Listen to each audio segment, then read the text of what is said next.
Bismillahirrahmanirrahim. Hanya saya punya teman itu kurang ajarnya, masya Allah. Kalau tes ditanya rukun Islam berapa, nawakidul wudhu berapa, muftitatus sholat berapa, semuanya dijawab la ilaha illallah. Terakhir ditulis kafir pak, sama nyalahno iki. Nyalahno la ilaha illallah kafir apa enggak? Gurunya bingung kan akhir. Di ek iku la ilaha illallah kok di ek. Akhirnya bocah diceluk, "Cung maksudem piye? Mun sampean wani ngek Pak, kafir Pak." Akhirnya sugahno ribet-ribet.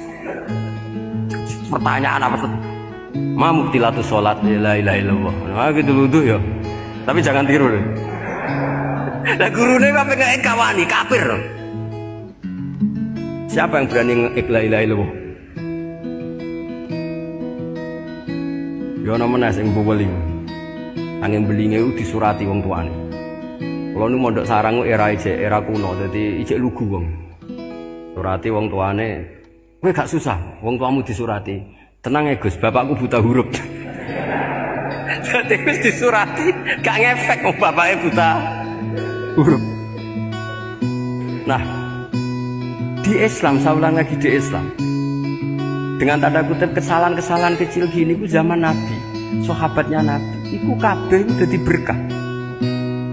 Makanya enggak ada ilmu sebarokah kayak zaman Nabi. Wong goblok wae dadi berkah.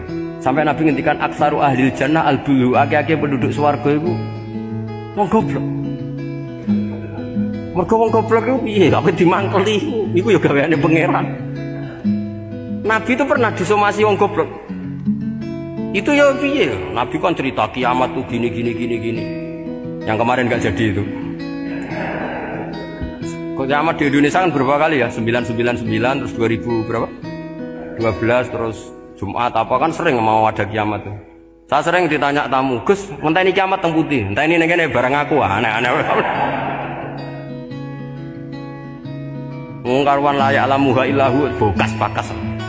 Nak misalnya tenan piye Gus? Ya tenan sing entek kowe se, anak aku gak. Wah sesuk tajak ngenteni kiamat ora sida kiamat. Aneh-aneh. Saya ulang lagi. Ketika Nabi cerita dasarnya kiamat itu sahabat itu enggak mikir. Padahal mereka orang-orang pinter. Si mikir wong desa, Mas. Ya Rasulullah mata sa'ah. Engkau itu cerita kiamat terus tapi enggak jelas tanggalnya. Lalu itu kapan? Wah, kaget sahabat, oh, pinter juga. Kalau cerita itu ada tanggalnya dong. Ini kan cerita terus tapi nggak jelas tanggalnya. Apa diamuk wong desa? Ora diamuk mangkelno. Nabi meneruskan tentang ahwalil kiamah, masih nerangkan ahwalil kiamah. Dibaleni lagi. Ya Rasulullah mata sa'ah. Lalu kiamat itu kapan? Kulo lah kadang dadi wong pinter nggih nyesal. Ribet. Dikongkonan nang ngene, dikongkon Pak Najib barang ini gara-gara pinter. Padahal kok ya wong bodho lah mlebu swarga, ribet kan? Direwangi dadi wong alim, jebule kok wong bodhone ya melok mlebu swarga. Wong gelombang kedua itu pengumumannya siapa pecinta Nabi, pecinta wong alim masuk swarga. Yang pertama seleksinya agak ketat, yang kedua itu ya muhibbin mun cukup. Jadi sebenarnya swarga ya ketemu wong ra jelas-jelas nih. Wah repot ya. Akhirnya ketika Nabi gak jawab, sahabat itu banyak yang analisis kariha maqala, lam yasma, ada yang bilang lam yasma, memang Nabi tidak dengar. Ada yang analisis sami'a wa kariha maqala, sebenarnya Nabi itu dengar tapi gak suka karena pas khutbah di-cut, di diinterupsi. Karena diulang-ulang lagi akhirnya akhirnya Arabi tadi mengulang-ulang lagi, akhirnya Nabi jawab. Karena Nabi itu orang yang sangat pintar, jawabnya ma'atatalaha, kamu kok berani tanya kiamat kapan, persiapan kamu apa? Fawawahi ma'atatulaha kabiro sholatin wala siyamin wala kata wa kata walakin ni uhibbuka. Itu menang ya pede. Apa Nabi tanya persiapan saya? Oh kalau sholat saya biasa kok bangga. Wes wong desa biasa kok. Fawawahi ma'atatulaha kabiro sholatin, saya sholatnya biasa, puasa biasa. Maksudnya wajib-wajib tok lah, ndak aneh-aneh.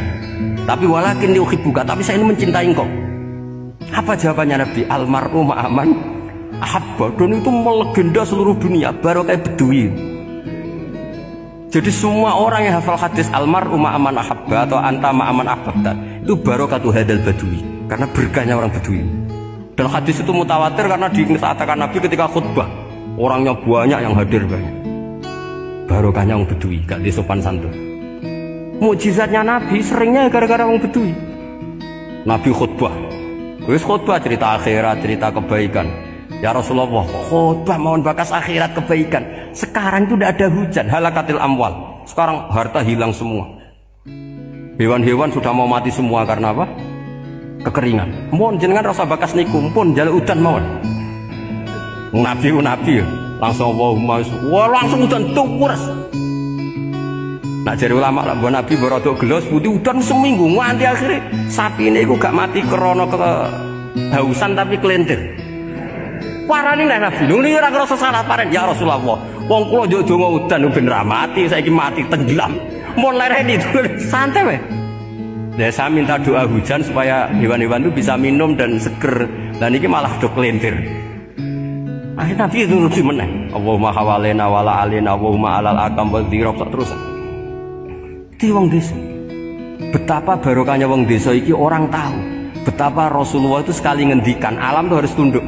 Jadi min mu'jizati Rasulullah sallallahu alaihi wasallam itu sekali ngendikan alam itu harus ngikuti. Jadi Nabi misalnya ngendikan hujan, itu panitia hujan, malaikat hujan harus nuruti. Nabi ngendikan berhenti juga harus berhenti. Makanya enak jadi Nabi itu. Tapi kamu nggak mungkin, sudah tutup, tidak ada mungkin. Makanya Nabi itu pernah minta dalam satu maidah, ya fulan saya ambilkan dirok. Dirok itu kaki kambing yang depan, diambilkan. Ambilkan lagi, diambilkan. Ambilkan lagi ya Rasulullah, bukankah kambing hanya punya dirok dua, kaki depan dua? Andaikan kamu bilang iya, maka akan selalu ada dirok selagi aku minta-minta. Karena alam ini akan mengikuti. Jadi Nabi misalnya mau dahar gitu ya, kok Nabi ngendikan ya Jabir ini jangan kamu entas, yang entas harus saya. Ini cukup untuk makan orang banyak. Nabi sekali ngendikan cukup. Nasi ini punya konstitusi, harus cukup. Karena Nabi ngendikan cukup. Itu hebatnya Nabi. Beliau punya spesial. Alam ini harus nurut sama beliau. Makanya disebut wadhabu wal ghazala yasadani laka birrisalah. Semuanya itu harus tunduk. Nah, akhirnya syafaat-syafaatnya Nabi itu gara-gara wong desa-desa. Saya itu pengagum wong bodoh ya, termasuk hadisul araf itu. Ada orang desa tanya, ya Rasulullah nanti kalau saya mati itu yang ngisap siapa ya? Allah ya. Wah baguslah. Terus mulai. Barang mulai, abe guyu. Nabi iya karpe. Dipanggil lagi. Ya Rabbi, kenapa kamu tertawa-tawa terus pulang? Ya baguslah kalau yang ngisap Allah. Selama ini hubungan sama Allah saya baik-baik saja. Tapi Nabi muji faqhu hadzal arabi. Wis pinter becong. Terus pernah lagi ada orang Bedui tanya, hal yadhakur rabbu ya Rasulullah, apakah Tuhan itu pernah senyum, pernah tertawa? Naam, kata Nabi, ya pernah. Lan na'dima min rabbin yadhaku khairan. Kalau Tuhan pernah senyum, pernah tertawa, wah orang kalau pernah tertawa itu pasti baik. Ya baguslah, enggak apa-apa. Jadi makanya ini unik ya, Islam itu agama yang unik. Agama yang berkah, yang alimnya ya ketulungan, yang bodoh juga ketulungan. Karena memang agama ini untuk semua, lil alamin, untuk semua. Maka kata Imam Ghazali, Allah mengutus Nabi itu diutus ke raja-raja, diutus ke pedagang, diutus ke aromil, diutus ke fuqara, diutus ke birokrat, diutus ke apa saja. Ila jami'i sunufin nas, ila jami'i asnafin nas. Bahwa semua yang mengapresiasi kenabiannya Nabi itu mulai raja, pedagang, PNS, birokrat, orang miskin, orang apa saja mengapresiasi dakwahnya Rasulullah Shallallahu Alaihi Wasallam. Assalamualaikum warahmatullahi wabarakatuh.